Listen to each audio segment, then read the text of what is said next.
அடுத்த special tips வந்து வெண்பூசணியை வந்து நம்ம பீசஸ் போட்டு மிக்சியில் எடுத்து வச்சுருக்குறோம் அரைக்கிறதுக்கு. இதில் வந்து பிஞ்சியாக வாங்கிட்டிங்கன்னா ரொம்ப விதை பெருசாக இருக்காது, சேர்த்து அடிச்சிடலாம். அண்ட் வந்து இந்த வெண்பூசணி கட் பண்ணும்போது தோலில் இந்த மாதிரி நீங்கள் பரண்டி எடுத்துருங்க. அப்போ நிறையா வேஸ்டேஜ் ஆகாமல் அருவாமனை கட் பண்ணுறதை விட இந்த மாதிரி கத்தியை வச்சு நம்ம இதெல்லாம் நம்மளுடைய இது வாட்டர் மெலன்லாம் கட் பண்ணுற மாதிரி இங்கேருந்து பீசஸ் போட்டிங்கன்னா நல்லா தோல் வரைக்கும் இந்த மாதிரி தோல் வரைக்கும் நல்லா எடுத்துடலாம். அந்த அளவுக்கு எல்லாத்தையும் வலித்து எடுத்து மிக்சியில் போட்டு அடிக்க போகிறோம்.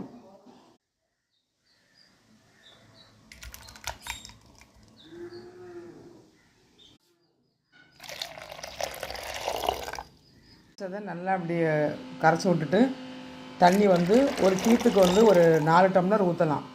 நாங்கள் அப்படியே ஃபில்டர் பண்ணாமே குடிச்சிடலாம். இது ரொம்ப வெயிட் லாஸுக்கு இது ஒரு ரொம்ப பெனிஃபிட்டான விஷயம். இப்போ இதில் கால்சியம் இருக்குதுன்னு சொல்கிறாங்க. ப்ளஸ் வந்து வயிற்று புண்ணு ஆற்றக்கூடிய சக்தி இதில் இருக்குது. ஸோ வந்து நான் கொஞ்சம் உப்பு நான் கல் உப்பு போட்டுக்கிட்டேன். ஓகேவா, கல் உப்பு போட்டுட்டு நல்லா வந்து கலக்கி விட்டுக்கோங்க. தேவைப்பட்டால் லைட்டாக பெப்பர் சேர்த்துக்கலாம். இப்போது ரெடி ஆயிடுச்சு. பார்த்திங்கன்னா கொஞ்சம் அப்படியே இந்த இளநீ தண்ணி மாதிரி தான் இருக்கும். இளநியில் வந்து அந்த இளநீ பீசஸ்லாம் உள்ளே கிடக்கும். ஸோ இது வந்து நீங்கள் குடிக்கிறதுக்குமே வந்து ஓரளவுக்கு அந்த இளநீ டேஸ்ட்டு, இளநீ நொங்கு ஜூஸ் அந்த மாதிரி டேஸ்ட்லாம் எதுவும் இருக்கும். ஸோ தண்ணியாக வச்சுட்டிங்கன்னா ஃபில்ட்ரு பண்ணாமல் அப்படியே குடிச்சிடலாம்.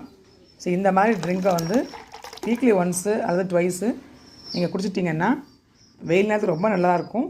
ப்ளஸ் வந்து நார்மலாக வெயிட் லாஸ்க்கு போகிறவங்க இதை கண்டிப்பாக ட்ரை பண்ணலாம். இது வந்து கன்ஃபார்மான நேச்சுரோபதியில் வந்து நாங்கள் ரெக்கமெண்ட் பண்ணுற ஒரு முக்கியமான ஹெல்த் பெனிஃபிட் உள்ள ஜூஸ்.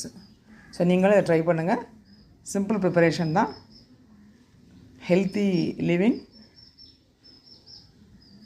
தேங்க்ஸ் ஃபார் வாட்சிங்.